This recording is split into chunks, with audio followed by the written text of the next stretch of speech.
Welcome back to the Practical Spirituality Podcast.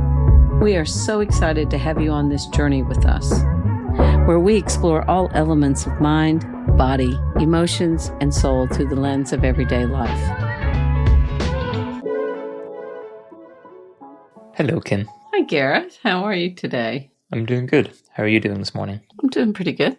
I think there's another interesting conversation for us to have on this episode. It's going to be an interesting one, I think. It's something that you always manifest in your life without meaning to. That's true. That is very true. I never thought about that. So this is going to be a very interesting episode. But in this week's episode, we're going to be talking about confrontation. Oh, joy. I have a feeling when people see that in the title, they're not going to click play. Oh, I think they'll click play because they go, oh my gosh, I spent my whole life trying to avoid this stuff. Let's see how they approach it. Yes, I agree. It's something that always inevitably finds us, whether we're looking for it or not, is confrontation. Very true. I think if you're breathing, you deal with confrontation on some level or another. So yeah, I think so.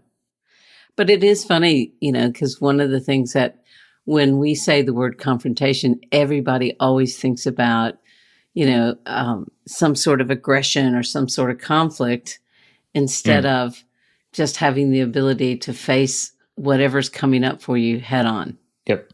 And like most things we talk about, their relationship and even definitions of what confrontation is changes from person to person. Because naturally, yes, of course, you can have confrontation with other people, but we can have a lot of confrontation with ourselves, which is also very true when it comes to our mind, body, emotions, and what we go through past, present, and inevitably into the future. So maybe we should dive in. So what is your understanding of confrontation, or even how would you define it personally, or what's some Kim stories you have for us? As soon as you said that, I was like having to face the things you want to run away from all the time. Like, I think the idea of confrontation, because when you just said about facing it within ourselves, I went, that is where I think my biggest struggle has been my whole life is I've had an idea of who I've wanted to be. And the confrontation is me having to come to terms with who I actually am. Yeah. And I think another way of saying it, which is pretty obviously similar, is that you could, so to speak, argue that from birth, we don't come into the world having confrontation with ourselves. When we come into the world, we're content, we're at peace, we're looking for some very basic needs as a young infant. So therefore, we are exposed to confrontation in different ways from our caregivers, from young age, from siblings. It depends on the circumstance. And then I think over time, when that builds up on us, and there's a lot of confusion in mind, body, emotions, then that plants that seed of confrontation with self. There must be something wrong with me. And then we find ourselves fighting ourselves and the world around us also. And I think if you look at anyone's life, you can see seeds planted of that everywhere you look. Everywhere. And I think, like we were just talking before this episode about my son's children, and one of them being 2.5. And that is an age where that sort of thing happens a lot. You just the parents have an idea of how they want the child to be, and the child just wants what the child wants. And immediately there's a confrontation. And so it's about how do you negotiate some of those things. So I think it is an ongoing thing that has been set up from the time that we're very small, but it's set up with the purpose that we misunderstand. Yep. Because we think it's a bad thing. And I think that's the general consensus. Some people actually like confrontation, but they're very few and far between. Would you agree? Very few and far between. But even developing a relationship with confrontation, it's a very hard balance to strike, I think, especially as an adult. Because you're dealing with past fears, past traumas, you're redefining different elements of your relationship with confrontation and the negative emotions that we often speak about. So then it's kind of like, I want to be able to coexist with confrontation when it presents itself to me, but at the same time, I don't want to go searching for it either. I don't want to naturally create confrontation for the sake of creating it. But as we all have experienced, even when you're not actively looking for it, life has interesting ways to bring it into our lives. And for most of us, most days, there's some sort of confrontation of some kind. And depending on what way it appears in our lives, It's amazing how we respond differently versus if it's confrontation with a parent versus a partner versus with kids versus with an employer. It changes depending on the circumstance of our ability to want to engage with it or to want to completely avoid it. And of course, that spectrum can vary quite differently from person to person. And as you said, it's multi-layered, depending on how things were dealt with as we were growing up. So in one of the definitions we have, we talk about it's about addressing issues directly and honestly. And I go, see, I'm down with that. I like that. That's me. But that was never accepted in my childhood for me to address things directly and honestly, because you shouldn't say it like that. You shouldn't do this. You shouldn't do that. And so, and I'm not alone in that. I think all of us, you should go to bed at a certain time. This is how you should go to bed. This is how you should behave, instead of really understanding what the person, whoever it is, needs. And so we've been hitting that for most of our life. And I don't know about you, but for me, in the family that I grew up in, with my father being in the military and my mom being a very strict Catholic, well, you just were not allowed to have confrontation.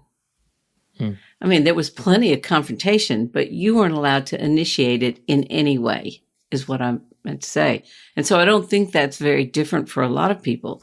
So by the time we're cognitively at that stage in our life where we're going, okay, well, I want to confront things head on, directly and honestly, or I want to be able to because I do think sometimes conflict is about trying to understand. And so I want to understand this, so help me understand it. But now you've got all that fear that's behind it, because if I say what I really think, I'm going to be guilted, shamed, dismissed, betrayed, rejected, all of those things. And so you kind of avoid it. We both know at this stage, and from looking at it internally with ourselves, that conflict can be such a powerful tool within itself for growth, because it tells you so much about yourself. It tells you so much about the connections that you have in your life, and whether someone is actually creating the conflict in order to want to solve a problem logically and out of passion of wanting to understand, as you were saying, versus it being used as an emotional tool to try to control another person or to manipulate. And this is where it does change from person to person of whether conflict is either a positive thing or an extremely abusive and negative experience to go through. And it's safe to say that everyone has probably experienced more the abusive side of conflict, or the fear that it brings up. And with that, if you go back to the history, as you were talking about, the fears that it brings up is just even different anxieties, the discomfort, going back to all the different negative emotions we don't know how to talk about, don't know how to express, to feel. And then it's the fear of rejection and how it can damage so many relationships that we have in our lives that we do value really highly. But it's also the relationships from a young age. They're the ones, that's all we know. Suddenly when you're willing to, as you say, maybe address issues directly and be honest of whatever's going on in your mind at that time, often that can be met with silent treatment or in different ways of them not welcoming your honesty. And then that's what brings up those negative emotions of, oh my God, they're going to leave me. This is not a safe environment. And so we can see from a very young age how that continues to compound over a period of time, and that we were never given the chance to actually feel comfortable with those negative emotions that confrontation brings up.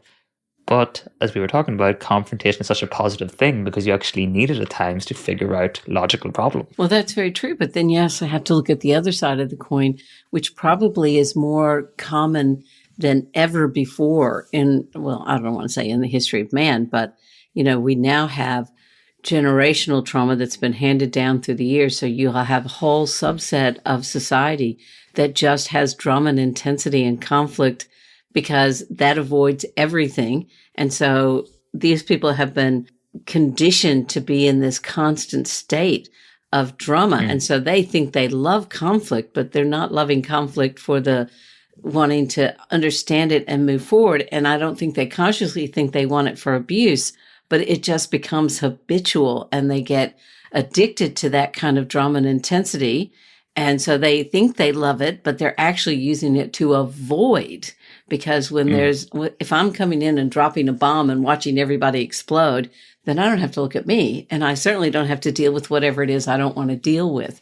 And I think that there's a whole lot of that happens out there as well, which, of course, then for them, looking at conflict in a healthy way feels completely foreign. And so we can now understand why so many people avoid it. Like, I can tell you that I wanted to avoid conflict, 90% of my life. And if I'm honest, I still avoid conflict on lots of levels, if I'm really honest with myself. And I watch other people who are self-assured and who have a healthy sense of what conflict and confrontation is.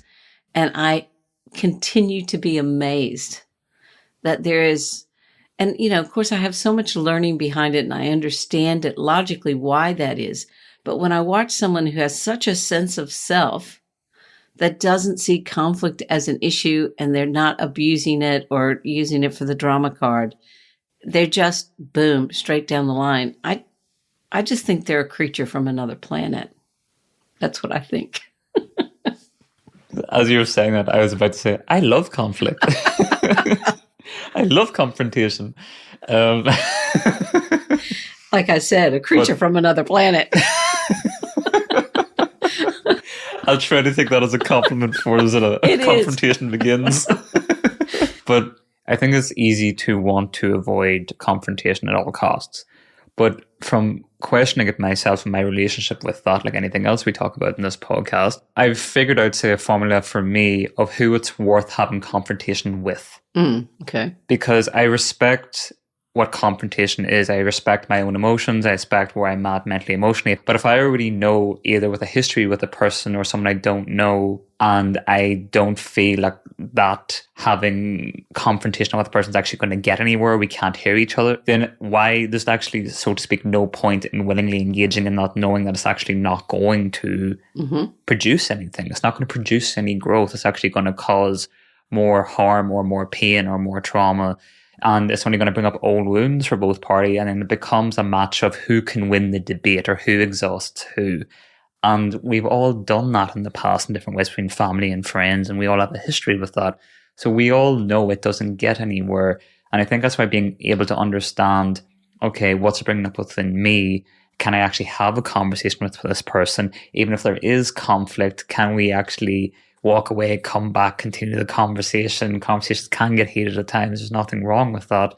But what's tricky is that when you are with family or a partner and they constantly see it as their need to, say, win the argument, win the conversation, and you're not able to walk away from it, that's where it becomes a very tricky conversation. Because I think we've also found times that you end up in family events where you just don't open your mouth or you just don't talk because, like, what's the point? But yet these people you've known your entire life and you don't want to walk away from them either. And that is the dilemma for so many people. And, we spend our childhood growing up being taught to avoid disagreements, that we need to keep the peace and that how important it is to keep the peace. But when that peace starts to affect your life and you don't want to be around family, you don't want to go to events, or you have that feeling, because I think one of the things that if everybody could keep in mind, we all want to be seen, we all want to be heard, and we all want to be understood. I think those are basic human needs that every single person has. And so if we could take that approach when we look at confrontation sometimes, then it's not about keeping the peace. It's about hearing the other person and being heard. It's about understanding the other person and being understood. It's about valuing what the other person has to say or needs to say and feeling valued in yourself.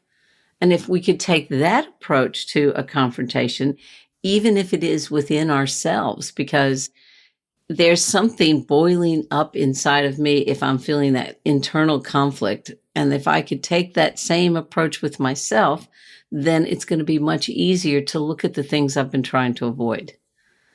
Would you agree with that? Sounds wonderful on paper. On paper, yeah. It's the getting out there and living it. And because we're all coming from our different maps of the world. Yeah. And so it's the tricky part of navigating it.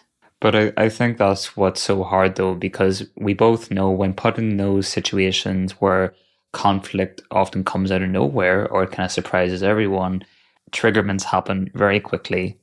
And we find ourselves going into the fight, flight, freeze, fawn responses. It's actually hard to dissolve those patterns and to even start to introduce new ways of how we approach something like confrontation, because it's just been so drilled into us from such a young age. And also, like in my case, this is where the fawning comes in. When the environment is not a safe environment, we learn to do I've got to keep everybody else happy. And so then confrontation then becomes everything to be avoided, because if I can't keep everybody happy. It took me so long to get that. Even when I reconnected with an old friend, this is such a typical thing for me. And you and I have talked about this in many different areas of my life. So I connected with this old friend, and they had a different political view than I did. And I immediately found myself shutting down and saying nothing. And I couldn't understand that, because I'm pretty straightforward. Now, I don't speak about politics and religion to very many people, period. That's my go-to, because it is very layered in many ways. But this was someone I considered very close. When I started examining what was happening for me, it was like, I believe that I tell them how I feel, they will leave. And the desire to have them in my life was greater than to be heard. And this sometimes is what happens to so many people when it comes to this idea of confrontation in the fawning. Yep, we've been taught to fight or to run away, but then we've also been taught just keep the peace no matter what. And I think that's where it's interesting to dive into what are some of the consequences of when we find ourselves avoiding confrontation in the different ways that appears in our lives. The number one thing I think is, like, we talk about this so often. You and I were just talking about it before, the narrative, the built up resentment, and the narrative that starts to form. The narrative about ourselves, but also the narrative about somebody else, and how we just, if we don't express how we feel in a healthy way, it's going to come out sideways everywhere. It's also that if we feel we can't communicate or be open or be honest about what's going on in us mentally or emotionally, it's inevitably going to lead to a lot of miscommunication and assumptions, but not only from ourselves to other people, but other people about us. And that's only going to lead to inevitably more confrontation. But the fact we were avoiding it to start with led to miscommunication, led to assumptions, which only ever leads to more confrontation that we're going to be met with. So you can see how there's this ongoing loop. And I think that's why we are faced with it every single day, through our partners, kids, parents, through work, because everyone is trying to avoid something that is, quite frankly, unavoidable. But it doesn't mean we stop trying. Well, that's very true. And, what it does to us when we do stop or we're trying to avoid it, we stun our own personal growth. We can't possibly grow. And for years, even though I've always thought that I'm very frank, to the point, tell the truth, I don't have a poker face, I still avoided confrontation with my life. I've become an expert at changing the topic, putting it back towards somebody else, because it's, to me, for so many of the years, that fight was not worth how it played out inside of me. Yep. But at the same time, then I wasn't allowed to be me. I wasn't allowed to build that sense of self. And when I say allow, I'm not allowing me, is what I mean. I'm not talking about the other person.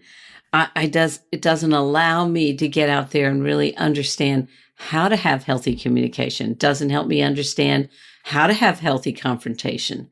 It doesn't help me understand that there is a way that both parties can be heard. Let's take a step back from this week's episode and share with everyone what we've been up to behind the scenes. We're really excited to be able to finally offer the Gareth Michael community to each of you. The community offers a range of benefits, including access to our live events, weekly podcast episodes, articles, self-checking questions, as well as a community of individuals you can connect with and interact with along the way. It's designed to offer you support, guidance, and a safe space on a day-to-day basis. We'd love to have you join our global community of like-minded individuals. That website address again is www.garethmichael.com. Now, let's get back to that episode, shall we? But I think this is where it's also interesting, and I just kind of want both of us to run with this a little bit, because trying to find that balance of finding your voice, opening up, doing that comfortably, while also trying to keep at times family and friends in your life, because no one wants to always walk away from their family completely, because it's not always confrontation 100% of the time in everyone's life. But yet if we're with our family or friends and we can't be ourselves or openly communicate, then of course it is going to affect our personal growth, as you were saying. Mm-hmm. But therefore, I think that's why we do have to find people, let it be therapists, psychologists, coaches, new friendships at times, that actually allow us to start working on ourselves in those different ways, building a relationship with confrontation, kind of knowing who we can be confrontational with versus the people we can't be. But that doesn't mean that you're limiting yourself or your personality, because you've now found these other people that you can be completely open with, can be yourself with. And I think that's a skill that they don't tell you about in school, that there's going to be some people that is sometimes it's actually good to close yourself down for the right reasons, because you actually know it's not worth it, because the other person is not going to change, but yet you don't want to walk away from them either. So therefore, you have to go out there and try to find that balance in other ways. Mm-hmm. If a situation is abusive in any sense, or it's very unhealthy, then it's a very different conversation. Mm-hmm. But I'm saying for the average person is that if you feel you can't be yourself around family members, around friends, because there's such a fear of confrontation, we have to try to find ways to balance that out by discovering new people, discovering new ways, understanding our relationship with confrontation, negative emotions, how we can learn to express ourselves more. And sometimes we wait too often in the relationships we've known for a lifetime for the other person to make the first move. And guess what? That doesn't often happen, if ever. Well, I think, as you said, we talk about understanding how to do that and how to find the balance. And of course, it has to start with us. It has to start with that self-reflection. It has to start with dealing with and I like to speak for myself, my own inner conflict, and how torn I was about everything. Many times you've heard me mention on this podcast, my children will call me to ask a question, and they always pre-frame the question with, "Now you can say no, Mom." And that it used to send me through the tree, because I go, well, now I know I can't say no, because you've already prefaced it with this. Because that is that internal training and that fear of rejection. Well, for a long time, I didn't understand what that was about. It wasn't until I started really going within and going, okay, so why is it that every time I need to speak my needs, there is a complete meltdown internally for myself? And so I'm not saying that that's what happens for everybody. I'm just speaking about myself. But when we talk about finding that balance, if we don't know we're out of balance, how are we going to find the balance? Yep. And so this is why, society teaches us that if you need help or you need therapy or you have to talk to somebody, there's something wrong with you. Well, that's a little bit outdated and antiquated way of approaching the world, because we have so much influence today that I don't know how anyone figures out what their own path is. And that is why you need a guide. You certainly don't go to a foreign country for the first time and go, oh, I've got this. I can't speak the language. I can't do any of it, but I'll just wing it. I mean, some people do, but mostly people will get a guide because they don't want to miss some of the relevant places. And so this is the same with life and confrontation or dealing with our emotional stuff, to find that balance. And once we start to get it within ourselves, then we can start to look at dealing with it in the outside world in a different way. But then that leads right into, it's about really changing our perspective in things that we can't avoid full time within our lives. The confrontation is going to happen whether we're looking for it or not. Yes. So I think if we know it's inevitably going to show up in our lives, then the only thing we can do for ourselves is learn and build a relationship with it itself, the different layers of emotions that it brings up, the different memories and traumas that it brings up, the different individuals that we think of when we think of confrontation. They're all areas to actually get to know ourselves better. And it's only when you're willing to question it, as you were saying, and understand why they're a part of our lives, it can become a useful tool for problem solving and even finding new connections in this life. Because when you are questioning yourself in this way, you do start to open up and become, you start like open up the next chapter of your life. And when you do that, you actually organically create new connections that maybe you didn't expect that would be there. Yes, because you're operating from the world in a completely different way. So exactly, it brings up then healthy confrontation. And, let's just take this last political cycle that happened in the United States. There was so much division there. Now, I'm not going to go deep into it. I'm just going to say there was so much division there. And part of that is because we have gone so far away from allowing each person to have their own opinion and to be able to honestly discuss that and agree to disagree, because it's okay to agree to disagree. And that is something that I think the whole world has kind of forgotten, or it's been trained out of us that you're either with me or you're against me, as I've heard so many times. And I go, why can't it be both? And that is about learning. So when you have a good sense of self and you're not feeling threatened by somebody else's belief or what they value, you have that. And that comes from changing our perspective, as you were just saying. Now we can have healthy confrontation. And I can say, oh, wow, that's interesting.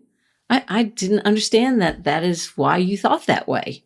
Yeah. Doesn't mean I have to take it on. Doesn't mean I have to agree with it. And so that is the benefit of healthy confrontation, because it is simply acknowledging people are where they are, you are where you are, but you can still have a very interesting and straightforward conversation about it.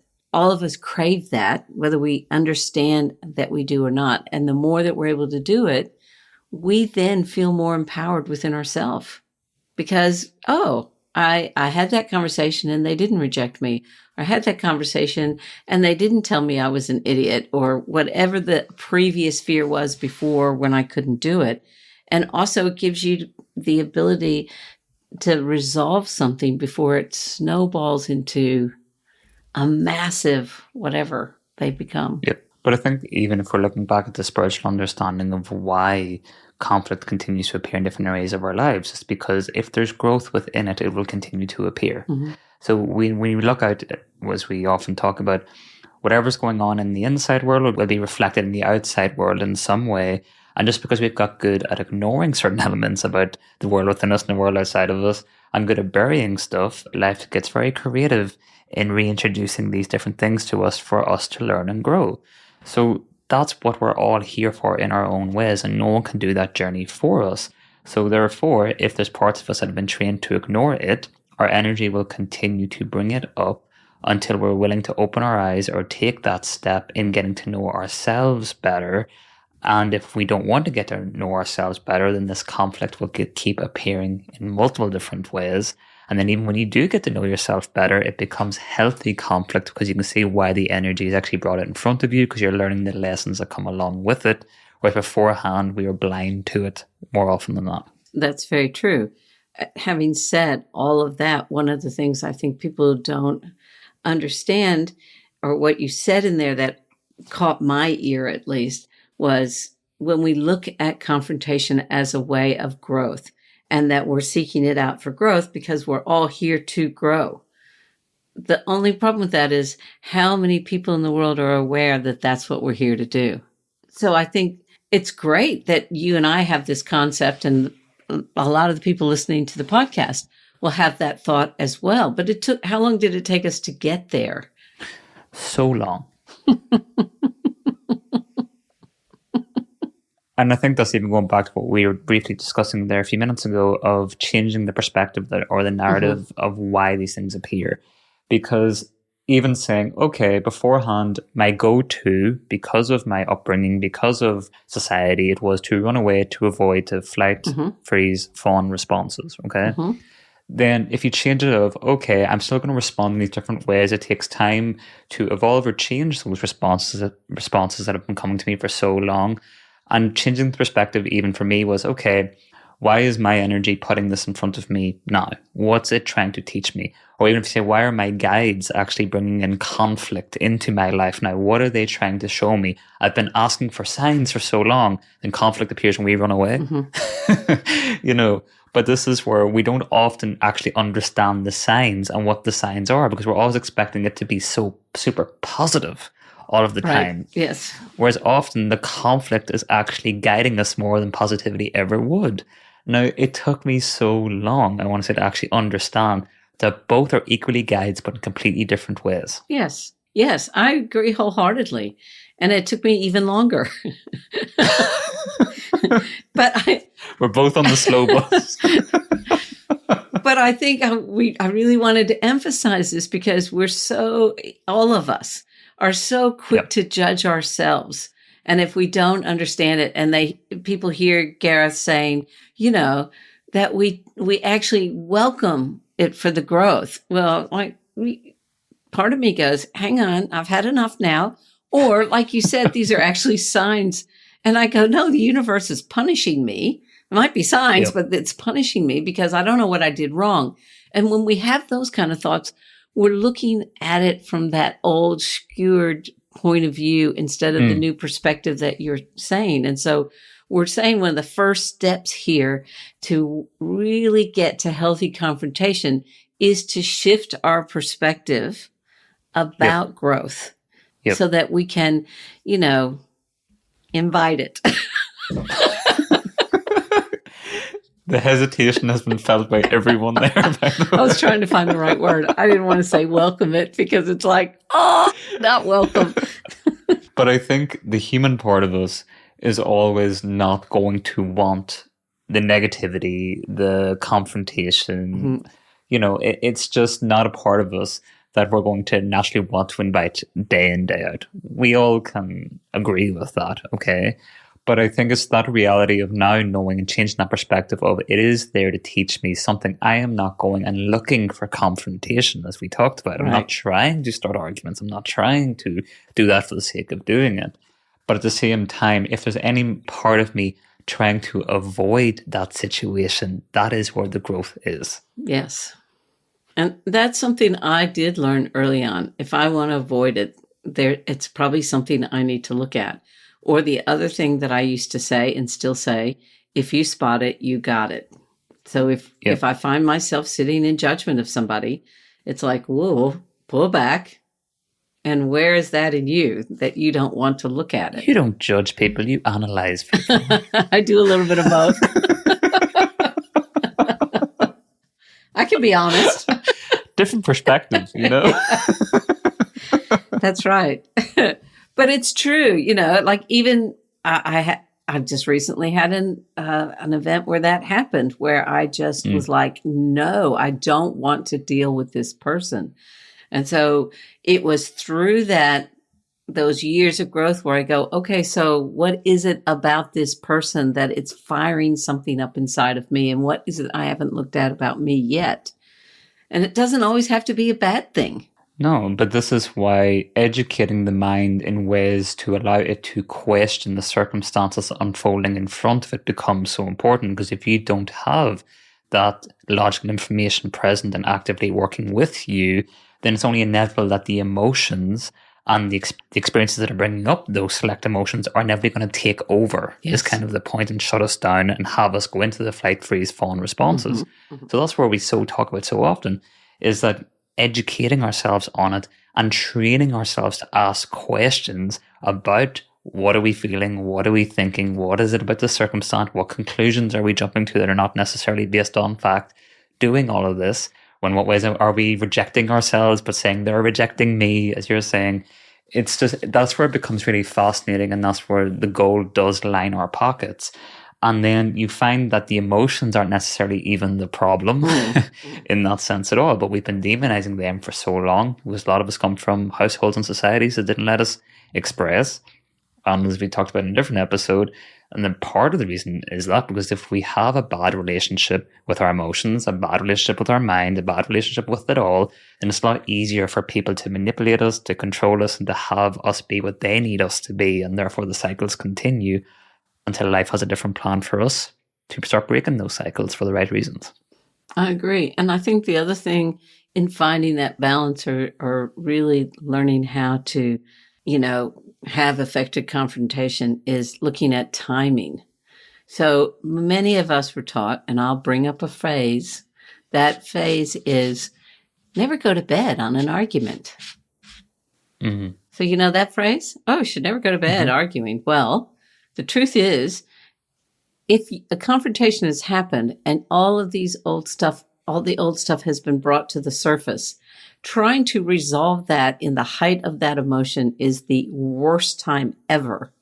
No, I don't remember anyone ever saying that to me through the years, because I always thought you're not supposed to go to bed on an argument. So I need to get this completely cleared out and resolved before I can go to sleep and I can feel better about it. But like you said about the fight, flight, freeze response happens in 0.007th of a millisecond. You're in it. You're not going to resolve anything. You're just going to be responding to those old things that you were just previously speaking about. Another thing, a person's not allowed to leave the house or leave a place in the middle of an argument in case they die, and then you're left with the guilt of that or the shame of, oh, we left on bad terms. Exactly. So it's the same thing, but in a different way of, it's actually fear driving, trying to dissolve the confrontation, not because it's even for the right reasons of wanting to grow from it. It's like, how do I avoid something worse happening than this confrontation? And so what I would say to that is throw those two sayings right out the window. Just throw them out the window because they're highly ineffective. And what I have found true for myself, now I know not everybody has had the same journey as me, but what I have found is when I was starting to learn how to deal with confrontation in a healthy way, once I have been triggered into any of those old responses, my first response is, stop, excuse me, I just need to run to the restroom for a minute. Because that was my favorite place to bring myself back to the present moment. Because I couldn't possibly have a healthy confrontation or discussion with anybody if I'm coming from a younger, insecure self that feels like my life is threatened. So when I go off, and whether that's, I just need to go and have a quick walk, can we, and I think Brene Brown coined this phrase, can we circle back? Can we just pause here and circle back when we both have calmed down? Those are effectively more effective ways to deal with confrontation than to keep going when both people are at a peak emotional state. Would you agree with that? Yeah, absolutely would. And I think it's in learning those different techniques becomes a huge benefit of beginning to build a relationship with confrontation, but not only within ourselves, but with the people around us moving forward. So maybe we should continue on that line of thinking about what's the different ways we can approach confrontation effectively in day-to-day life. So some of the things that I was just speaking about, I think are the very first steps. You want to, sometimes we don't have obviously the time to do that. But if we know we're going to consciously confront a situation, we can take some time to self-reflect and really find out what is our part in it. What is it, we want to gain from having this conversation that we're about to have. And then, like I said about the time, I often say to people, if you want to talk to somebody about something, why don't you find a neutral place to do it? Why don't you find a time when neither person is really upset and say, hey, I just want to come back to this topic we talked about before and just share some of my own thoughts on it. It doesn't have to always be about gearing up for a fight. And it's about then remembering, because you've done that self-reflection, because you want to absolutely resolve or be able to move forward with something, then it's about reminding yourself to stay calm. And if you find yourself not being calm, give yourself permission to have that out and go for a walk and come back to it. Diving deeper into it, I think especially if we're planning to have a conversation with someone or there's certain things on our mind that we feel we need to get out or we need to discuss with that person, reflecting on the purpose of the conversation or actually, for yourself, the other person, what are you hoping is the result that comes from this? And often if you are having this conversation with someone that you know quite well, you can anticipate what their reactions are most likely going to be. Why? Because you've probably known this person or these people for a very long time. So even if the idea of that is bringing up anxiety or it's bringing up a lot of certain emotions within yourself, that actually is showing you where you still have to do work with relationship with self and your relationship with those emotions. And that's actually a really good pointer to go to someone you trust and start working through that before even maybe going straight to the person to have that potential confrontational talk. Because if that anxiety is still there, it's going to make actually having the talk somewhat even harder for you to want to have, and you'll want to avoid it and put it off for even longer. So even if the idea of it can be such a guide in where we're still not quite clear, where there's confusion within self about mind, emotions, and even how our body responds to the idea of entering those confrontational conversations. And even in staying calm, as you were saying there in the end, it just goes to show that if we're struggling to do that, if those emotions are building, it does guide us of our emotions and our relationship with our emotions present day, and where we maybe need to learn how to continue to regulate our emotions and build a relationship with them. And there is so many different techniques and mindfulness and meditations and guided meditations that we can do, building the education part of understanding what the role of the emotions are in our system, why they're presenting themselves the way they are. It's our mind and our emotions trying to work together to decode parts of our past that it doesn't currently understand. So it's not trying to encourage you into a tricky position present day for the sake of doing it. It wants you to understand self so that you are able to confidently go into these circumstances where confrontation is going to continue to be present in your day-to-day life in order to grow. So even if the idea of confrontation is bringing up stuff in you today, that's just showing you where you have to unpack before adding more confrontation to your memories and to your past. Absolutely. And one of the things when you talk about staying calm, one of the tricks that I learned, because literally this is what it felt like for me, I know it's not a trick, but felt like a trick, was learning to actively listen. And one of the tools I used for that was every time the other person opened their mouth, I would say to myself, I have to listen to every single word to understand exactly what they're saying, because they might have the one thing that I've missed. And what that did for me was, instead of going in trying to prepare what my response was going to be, as so many people do, we're not actually listening to understand the other person then, because we're trying to get our point across. When we go in and we're actively listening and we're really trying to understand what the other person is saying, then we are going to hear that information differently. But it also gives us the space then to acknowledge what's going on for them, so they feel heard and validated. And then your response becomes natural, and it's much easier for it not to be so heated. And speaking of heated, I think the next few things go without saying, but it's easier said than done, as we both know. It's important that when we're actively engaged in confrontation that we try to avoid personal attacks when possible. Did you hear that, Kim? Yes. The way that we say that is we use I feel statements instead of you did this. I think sometimes it moves so quickly that it's something we have to circle back to. Many times, yes. But I think it's avoiding the personal attacks when possible and trying not to add any fuel to the fire, basically, because if there's a very specific reason to why you're bringing the confrontation conversation up to start with. All you can do is to make sure that you're not the person engaging in the personal attacks. I understand that you do not have control whether the other person wants to make it personal or find ways to shut the conversation down. But when either party starts making it personal, the conversation is technically over. Yes. Because at that stage, boundaries have been crossed. It doesn't get better from here. That's where we do need to circle back and come back to it. That does not mean giving up on the concept of having the conversation, but it's knowing when to draw the line of going, okay, let's take a breath and come back to what our common goal is and what we both want out of this for each other and for growth. Yeah. And I think the other thing is, if we keep in mind whenever that we are having a confrontation or we're speaking with anyone, to try and stay that solution focused. So solution doesn't mean that we're going to be best friends forever. Solution focus means I have been able to express my feelings in a healthy way and state what is important for me. And I've been able to listen to what's important for the other person and given them space to state what they needed in a healthy way.